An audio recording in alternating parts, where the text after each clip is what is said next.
Halo semuanya, selamat datang di podcast diskusi pada hari ini.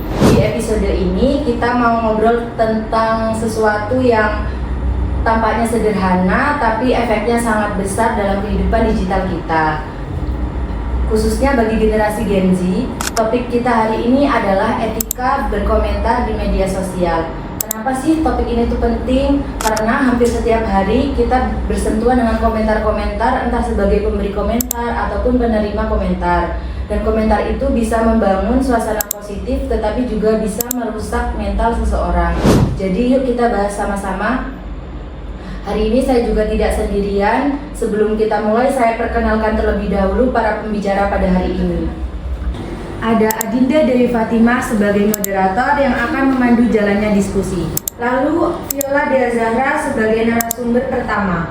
Dan Lia Nurjana sebagai narasumber 2. Terakhir ada Rizky Mukti Wibowo sebagai penanggap yang akan memberikan tanggapan dan pandangan tambahan.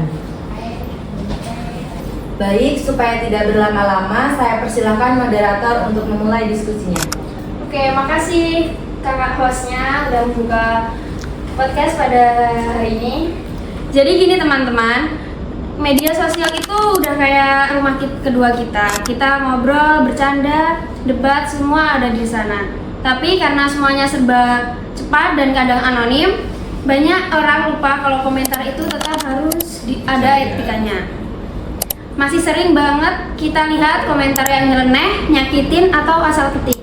Nah, biar lebih paham soal etika berkomentar, kita tanya langsung ke narasumber yang sudah hadir pada kesempatan ini. Oke, kita akan tanya ke narasumber pertama tentang apa sih etika berkomentar itu?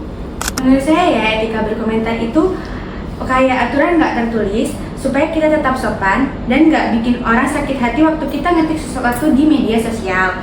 Simpelnya tuh kayak kita pakai bahasa yang baik atau yang jelas, jangan menghina orang atau ngetik sesuatu yang bisa bikin orang down. Jangan nyebar info yang belum jelas atau hoax. Dan yang paling penting, hargai perbedaan pendapat. Intinya, jangan asal ngetik. Kita nggak pernah tahu keadaan orang yang baca itu lagi baik-baik saja atau justru lagi dalam keadaan rapuh. Oke, setuju banget. Jadi kita itu harus beretika dalam berkomentar. Menurut kakak, gimana sih berkomentar yang tidak etis itu? Contohnya banyak banget sih, kayak body shaming misalnya, seperti gendut ya, atau ih kok hitam banget. Terus ada komentar yang merendahkan kayak konten kamu jelek banget, belum lagi hate speech atau beli tipis-tipis yang orang bilang cuma bercanda, padahal ya yang baca bisa kepikiran berhari-hari. Karena kadang komentar yang cuma kita ketik selama 3 detik, tetapi efeknya bisa bertahun-tahun. Oke Kakak Vio, terima kasih atas penjelasannya. Jadi kita itu berkomentar harus yang etis, karena kalau tidak etis kita akan menyakiti yang diberi komentar. Untuk selanjutnya kita akan ke narasumber 2. Pasti kalau kita berkomentar tidak etis itu dapat memberikan dampak yang buruk. Apa sih dampak yang buruk itu? Wah, bener banget Kak, komentar buruk bisa bikin orang insecure, stres, bahkan takut untuk upload lagi. Suasana online juga jadi toksik, orang jadi malas ngomong karena takut dibully.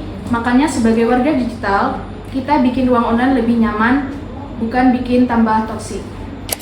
Oke Kak, jadi kita tahu Gen Z itu ngetiknya cepat banget, kadang lebih cepat daripada mikir. Jadi gimana sih cara yang baik itu berkomentar yang etis, gimana sih tipsnya?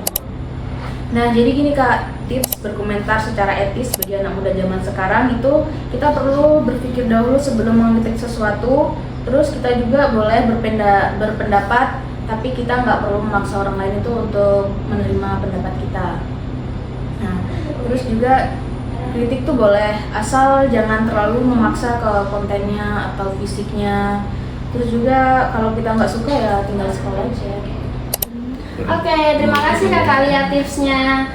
Kita udah bertanya dari narasumber pertama dan narasumber kedua. Sekarang kita dengarkan gimana pendapatnya dari Kakak Rizky sebagai penanggap pada topik hari ini. Gimana menurut Kakak Rizky? Menurut saya sih penting ya etika berkomentar itu. Penting bukan hanya untuk menjaga perasaan orang lain, tapi juga untuk menjaga citra diri kita sebagai warga digital. Jejak digital itu tidak hilang dan komentar kasar bisa menjadi bumerang di masa depan. Sebagai Gen Z, kita sebenarnya bisa banget menciptakan budaya komentar yang positif.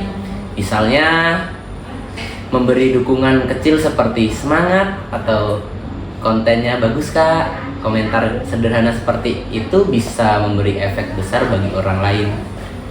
Nah, setuju banget pendapat dari Kak Rizky. Kadang komentar kecil itu bisa membuat kita berubah mood yang jadi apa yang tadinya senang jadi berubah jadi down. Jadi menurut Kak Dinda sebagai moderator, ada nggak sih aturan buat berkomentar itu di media sosial? Ada dong, misal Undang-Undang ITE yang mengatur tentang penghinaan, pencemaran nama baik, dan penyebaran berita palsu. Jadi kalau komentar kita kelewat batas, kita bisa kena konsekuensinya. Intinya, jadi warga digital yang bijak itu bukan cuma soal etika, tetapi juga soal hukum. Oke, kita sudah sampai di akhir obrolan pada hari ini. Intinya sederhana, etika berkomentar itu penting banget buat menjaga ruang digital agar tetap aman. Kadang satu komentar itu bisa bikin orang senang, tapi juga bisa bikin orang down. Sebagai anak muda yang tiap hari online, yuk biasakan mikir dulu sebelum berkomentar dan pilih kata yang bikin suasana itu lebih positif. Saya mengucapkan terima kasih juga buat moderator, narasumber, dan kalian semua yang sudah mendengarkan sampai akhir. Semoga obrolan ini bisa menjadi pengingat kecil buat kita semua. Sampai ketemu di episode berikutnya. Tetap bijak, tetap santai, dan jaga ruang digital kita bareng-bareng. Terima kasih.